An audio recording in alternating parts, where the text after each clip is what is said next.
G'day homebrewers, thanks for tuning in. My name's Jeff and this is 15 Minutes in the Brewery. Today I want to talk to you about red ale and some experiments I've been doing with yeast and crystal malt. So first of all, the beer I want to talk about today is this particular beer, and that is a first generation of a red ale I want to develop. It's a beer I love and a beer I want to have on tap on a regular basis in autumn and winter, I guess. It's a cooler weather beer, typically an autumn beer. It's a St. Patrick's Day beer, let's face it. Irish red ale is kind of what it's based on loosely. But I did some experimenting with crystal malts in this particular batch because I wanted to see how a specific combo of crystal malts would turn out. So we'll talk about that. But first of all, I'm going to read through the recipe. So give you a baseline of the recipe, and then we'll talk a little bit about how the beer turned out. So first of all, recipe-wise, it was 80.5% pale malt, 10% Voodoo Schooner malt. Now, Voodoo Schooner is a specific malt by Voyager Australia, and it's probably the equivalent of a Cara Red or a Red X malt, maybe Shepherd's Delights, maybe that kind of red malt. So just think like a Red X, that kind of malt. It's 35 SRM, and I'm pretty sure you can use it in pretty high quantities. So you could probably use like the majority of Voodoo Schooner to make a red ale just purely with that malt by itself. But I've mixed it in at 10% just to bring in some of the color attributes of that malt. But also I wanted to mix in some crystal malt and some roasted barley. So I've got 0.5% roasted barley, and that's kind of traditional, I guess, Irish red ale. You'd go base malt, roasted barley with a little bit of crystal. I think most of the Irish reds put crystal in their beers. I know the O'Mara's, I had that recently, and it does. It just tastes like it's got like a light crystal malt in it. Anyway, and for the crystal for mine, I put in, see, this is the first experiment. I put in a mixture of 3 crystal malts. So I've actually got 4 different crystal malts by Crisp. I've got their 100, 150, their 240, and their 400. And I was curious to know what it would taste like if I mixed the 3 darker ones. If I mixed the dark, the light, and the medium together. So what I did for this one, I settled on a percentage of 4% medium crystal, 3% dark crystal, and 2% light. Now the reasoning behind that was, I thought medium crystal is probably going to carry the bulk of the flavor profile that I want. I like dark crystal, and I wanted a little bit of that flavor profile that comes through from dark crystal. The light crystal, a little bit of caramel, I don't mind that, but I didn't want that as much. That's why the light crystal was only 2%, the dark was 3%, and the medium being 4%. That's the grain bill, and that's kind of my take on a red ale. But it's only a generation 1. It's the first generation of red ale I want to kind of keep going on brewing and perfecting, and then eventually just experimenting with, once I've perfected the recipe, just kind of, or recipe I like anyway, just experiment with different hops and malts and things like that on a regular basis, and probably do it every year. I'll probably brew this every year, maybe in February for St. Patrick's Day, but probably more likely later on in autumn. So, because St. Patrick's Day is actually in spring, really, let's face it. It's Northern Hemisphere, you're in spring. For us, we're going towards autumn. So for us, a red beer is probably a good autumn beer. So this one has been in the keg for 24 days. 24 days? I'm pretty sure it's 24 days, just over 3 weeks.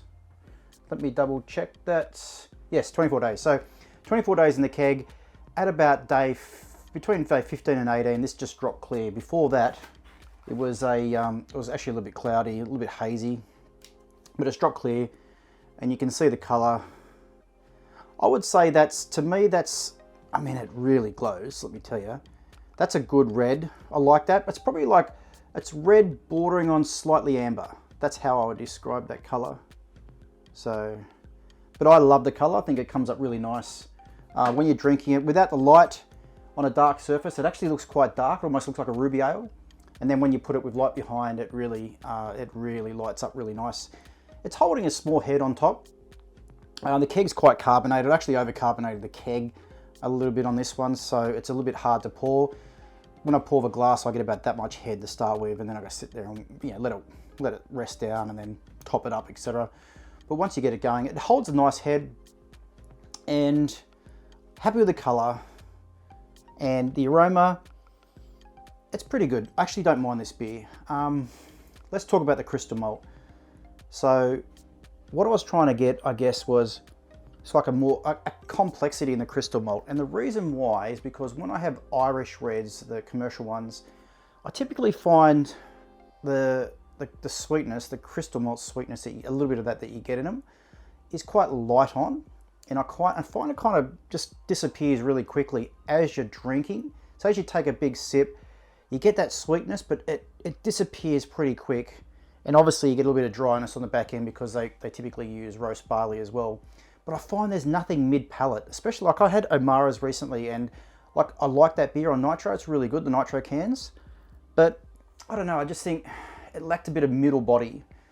And what I wanted in my red ale was to try and impart some body, like some flavor in the middle of your palate. So it's not just a little bit of sweetness up front followed by nothing, then a little bit of dryness on the tail. I wanted to have that sweetness kind of go through as you drink and then dry off at the end. So that's why I kind of went with the 3 crystal malts, to try and give that more complex crystal flavor. And I'm not 100% sure it worked. To be honest, I think it probably muddied the flavor a bit. I don't think the notes really gelled well together for the 3 crystal malts. I'm not sure they do. Don't get me wrong, it's not horrible. It's not even close to horrible. It's actually a very drinkable beer. The first week or so, when it was still quite hazy and it still had a bit of yeast and stuff in suspension, it was a bit rough. But as it cleared and that dropped out, it's really come good. Like the flavor has really cleared up and it's clarified, so to speak. So the flavor was a little bit, I guess you explain, like a bit muddy, hard to define. But as it's cleared up, it's really sharpened up and it's been stable. Ever since it's cleared, the flavor has been 100% stable. On the nose, you get the crystal malt on the nose. You actually get that crystal sweetness. And it's not just light crystal. You can actually tell it's a heavier, like a darker crystal. You don't get any dark fruits or anything like that from the really dark crystal. I think it's more toffee. You actually do get toffee on the nose, and I love that toffee. For me, if I think of a red ale, I don't know, it's something in my mind. When I picture red ale, I want to kind of get toffee, not caramel. For me, caramel's more amber ale. When you go into a red ale and even a ruby ale, to me that's starting to get in the realms of you want toffee. Like my brain, if it drinks a red ale or a dark ale like this, my brain wants to sense toffee, those darker, more complex crystal flavors. And I definitely get that on the nose. On the flavor though,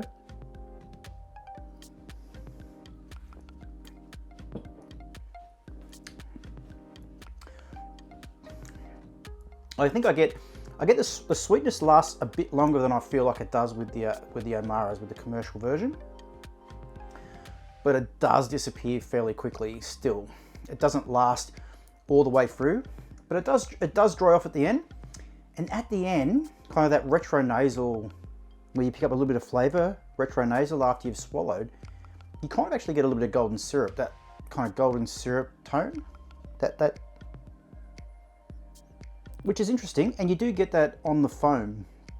So when it pours a really thick head, if you suck a bit of the foam off, you actually do get a little bit of that golden syrup kind of note in the foam, and you get it retro-nasal as well, which is really interesting. I'm not sure which crystal malt that's coming from. It's got to be the dark or the medium. Probably the dark, possibly the medium. I'm not 100% sure, and I actually quite like that note. I think that note comes through really strongly, for instance, in Kentish Strong Ale. Who makes that? Who makes Kentish Strong Ale? That is Bishop's Finger. So Bishop's Finger, you get that kind of red ale with a nice maltiness that comes through in the mid palate. Doesn't really fade, but you get that kind of complex, deep, kind of slightly golden syrupy sweetness. Not overbearing, but really nicely done, really well done. And it kind of runs entire length of your palate as you swallow the beer. So that's kind of what I'm aiming at, actually. Because I think in the back of my mind, I've got something like a Bishop's Finger, which I think Shepherd Neame. I've got Bishop's Finger in the back of my mind as well, because I love that beer. Because to me, kind of, Irish red ales can be, yeah, they can be a bit light, and I don't know, it's like they make them really light, low alcohol, and lighter body. I find the body of them quite a bit too light for me, I think. I think the Bishop's Finger is a little bit more medium bodied, and it carries the flavour better, I think. That's what I'm trying to say. So, and that's kind of what I'm aiming for. I'm trying to get a kind of house red ale that has that kind of malt sweetness, a bit more complex malt sweetness from the darker crystal malts, and something that will carry that, you know, a beer that will carry that sweetness through as you drink, and then dry off at the end. So you want to keep going in for another sip. What else can I say about it? Well, the mouthfeel's good. Mouthfeel would be a good medium, I think. Medium mouthfeel. There's definitely not too much in the way of crystal malts in this beer. Even though there is 9%, it just doesn't, it's not too much at all. It came out at, let me see, the gravity. So the gravity was 1047 to 1015 on this one. It worked out to be 4.1%. I used Lulleman London ale yeast, and it was actually a repitch. I brewed a coffee dark mild on the first pitch, and then I kegged that, and I pitched this beer straight onto the yeast cake of that London yeast, and it fermented very quickly. Like, it just exploded through that sugar, and within 36 hours it was pretty much done. I think it was at 10:17 in 36 hours. So, in the next 5 days, it just cleared up and dropped a couple more points. And while it was fermenting, I did get notes of plum, like that kind of dark fruit flavor was coming through in the samples when it was fermenting, but they haven't carried through to the final beer. The final beer it's like I said, it's the aroma's good. I just don't think it hits the mark with the flavor. So what I would probably change, and what I'm probably going to do, is I'm going to go to 1 crystal malt. I've actually got another recipe. I've already worked out the next recipe, and essentially the next recipe will have just medium crystal. So it will be 82.5% pale, and I'm going to switch to Marisota. So for this particular batch, I use Cooper's Premium Pale Malt, Australian malt. I've got Marisota now, so the next batch I'm going to switch to Marisota, which will change the flavor profile again. I'm going to keep the 10% Voodoo Schooner. I'm going to just go with medium crystal from Crisp, and I'm going to do 6%. Now, I hope that's enough, because I had 9% all up in this one, and I don't know, I might change that to 8, but at the moment I've got that set at 6% with 1.5% roast barley. That might be a little bit lighter in flavor, and I'm worried that might be a little bit too light, and I might put 2% of dark crystal, but I don't know. I kind of want to find out what just medium crystal tastes like in this beer. So so far so good. The hops, by the way, were in this beer, the hops were East Kent Goldings. So we did 27 grams of East Kent Goldings at 20 minutes in the boil, and I did another 18 grams of East Kent Goldings at 5 minutes in the boil. Hops, you can't really pick up the hops. The bitterness, the IBUs came out at 26, and I can't really pick up the bitterness, to be honest. It's not that bitter. I think it's probably more like 22 to 24. I don't think it's 26. It almost has a Helles-like bitterness to my palate. So I'd say probably 22 to 24. I probably didn't get as much out of it, and I actually think I used the hop spider in this beer, so I've actually stopped using the hop spider and gone back to just chucking the hops straight in the kettle and whirlpooling at the end to get that cone in the bottom. So I just find the hop spider, it does rob you of a bit of hop flavor, and yeah, IBUs in your recipes just don't work out what you think. They always work out a bit lighter, and you don't get as much hop flavor. And I found for the couple of beers that I've done since, I just thought bugger the hop spider. The couple of beers I've done now have actually turned out, I think, a little bit better. I've got a pale ale in the fridge at the moment, which is conditioning. That's been in the keg for several days now, conditioning.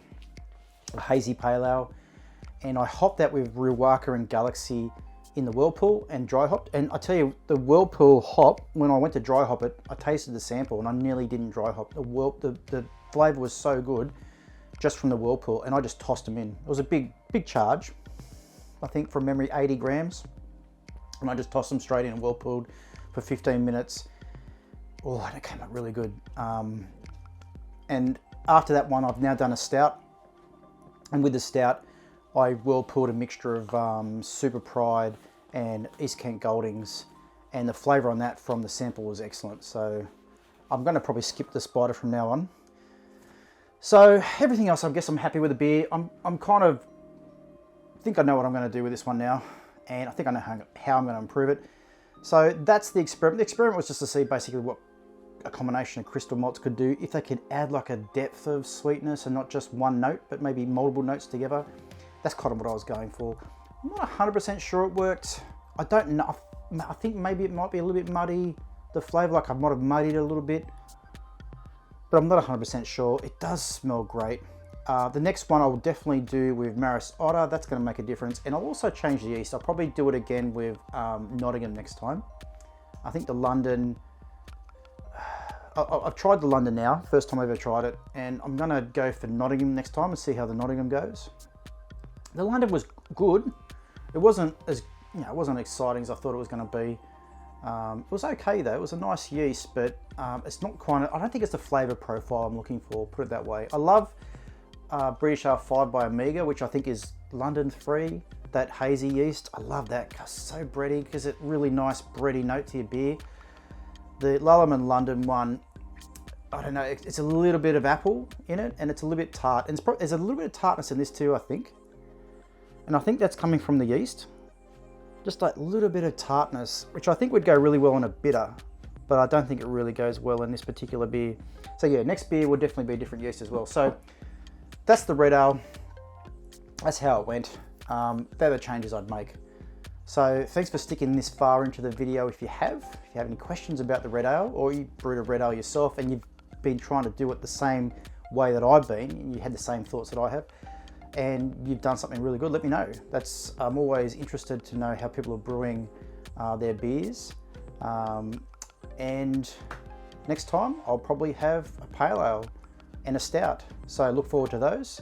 Thanks again for watching. See you in the next video. Cheers. Bye.